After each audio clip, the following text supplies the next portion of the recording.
I was 11 when we came to Scotland. It was really difficult because we didn't know anything about the community, the city itself. We were kind of the first batch of asylum seekers that were dispersed from London to Glasgow.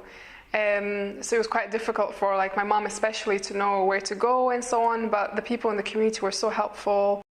I think one of the worst things, it's not really anything to do with Scotland.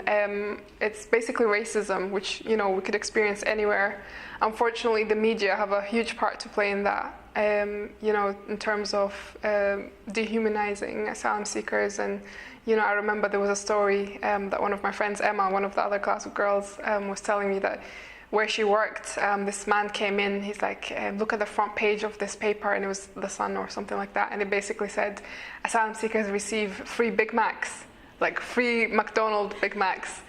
And then Emma was like, did you actually read the story, And he said, no, but that's all I need to know, kind of thing. And she opened the paper and she started reading it, and it was basically something to do with a detention center going on fire. So in order to feed the people, they had to go and buy Big Macs.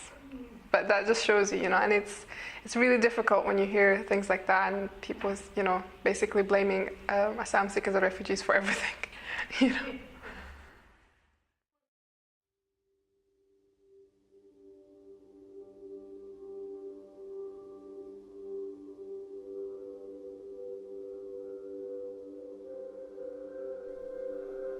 World War II prompted a refugee crisis across Europe, and a significant number of those being displaced before, during and after the war were children and young people. Persecuted for their religion, Jewish children comprised a major element of the refugee population. In 1938-9, 10,000 mainly Jewish children from Germany, Austria and Czechoslovakia arrived in Britain via the Kindertransport, a coordinated rescue effort to get them safely out of Europe. Their evacuation was made possible by the Baldwin Fund, which raised over £500,000 from ordinary British citizens anxious to help.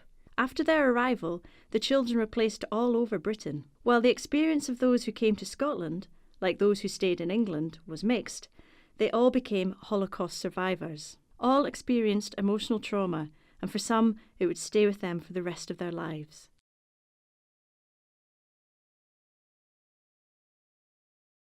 In 1845, a severe blight struck Ireland's potato crop and crippled people's ability to feed themselves for almost a decade. This catastrophe caused the deaths of at least 1 million people and the migration of a further 2 million people desperate to avoid starvation. Integration was not prioritised, and the effects of these refugees' exclusion is a legacy that is still with us today.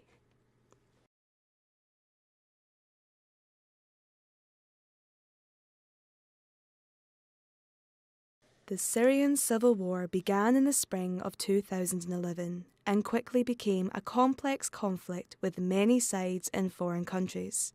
More than 250,000 Syrians have been killed and over 11 million have been forced from their homes.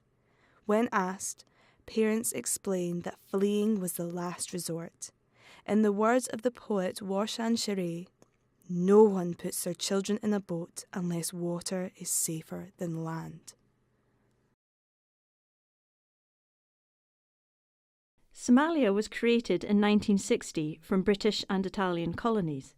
While never a democracy, it had a stable government until the overthrow of President Siad Barre in 1991, when Somalia collapsed into fierce civil war that saw the breakup of the country and displacement of millions of people. At the height of the conflict in 1992, some 800,000 Somalis were made refugees in neighbouring countries, and 2 million were internally displaced. As many as 500,000 Somalis lost their lives as a result of the ensuing famine. Between 1992 and 2001, Somalia was one of the top 10 countries of origin for asylum applications to the European Union. While some stability has been achieved, parts of Somalia are still at war, and it remains one of the largest refugee-producing countries in the world. I think the The current asylum system that we have, it's horrible. It is designed to cause mental health problems, even if people didn't have mental health problems to begin with. Just the fear, that it basically puts into people, and just the uncertainty and the stress and depression that comes from it, it's really unbearable for people. And there's no need for it, there's really no need for it. I mean, people leave their countries because of war, persecution, torture. Nobody wants to leave their family, their friends. One of the main things that give me hope is just how helpful people are. I went to Greece last year in September because of the refugee crisis. We tried to raise a little bit of money to go and help out people, because obviously we knew how bad the situation was.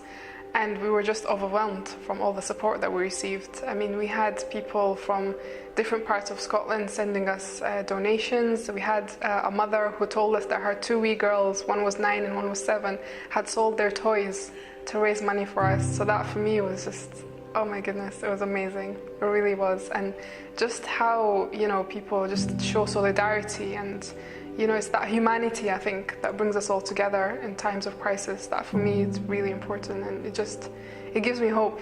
It gives me hope that actually we can't give up. We have to keep continuing. And I believe that if we're united, we will never be defeated. And I see that in people here. They always stand up for what's right. Every time, when there's injustice, people will come out and protest, and people will stand up and say, no, we're not putting up with this. So I think that's the spirit of Glasgow, and I'm very proud to be part of it.